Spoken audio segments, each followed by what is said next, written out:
मेरे कातिब मेरा पैगाम लिख देना, मेरे कातिब मेरा पैगाम लिख देना, मेरे तन के हर हिस्से पे हिंदुस्तान लिख देना, क्योंकि मुझे मस्जिद भी प्यारा है और मंदिर भी प्यारा है। कहीं पे राम लिख देना तो कहीं पे रहमान लिख देना, कहीं पे रहमान लिख देना। मशरक पश्चिम भाग दुके हौए दुलारुआ जे कर कवि जी हना हो,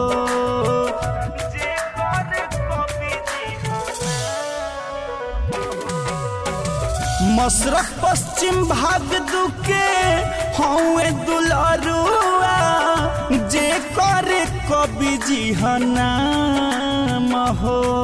किए हो चाचा अब किर मछली छप पर बटन दबा के कर के बनी मनए गो काम हो। किए हो भैया अब किर मछली छप पर बटन दबा के कर के बनी मनए गो काम हो।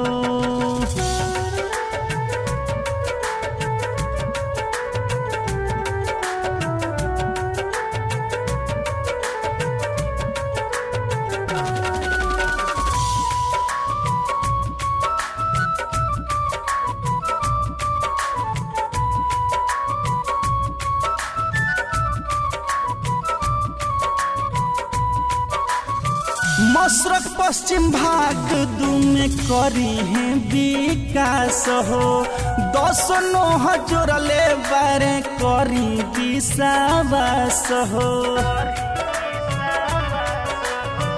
मशरक पश्चिम भाग दू में करी है विकास हो, 10 नोह जोड़ के कहस करी विश्वास हो।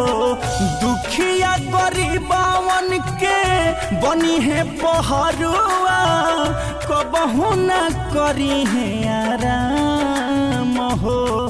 किए हो काकी मछली छापावा पर बटन दबा के करे के बनी मन अब पीर काम हो।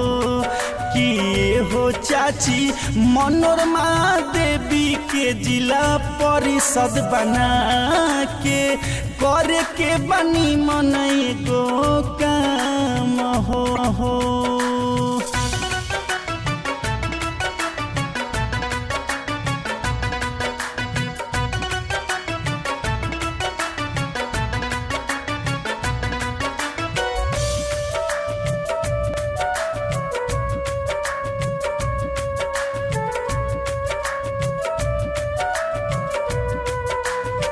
मिलल बाटे मौका जवन अब किरना गमई हो, सारा विरोधियन के करी खा लगई हो।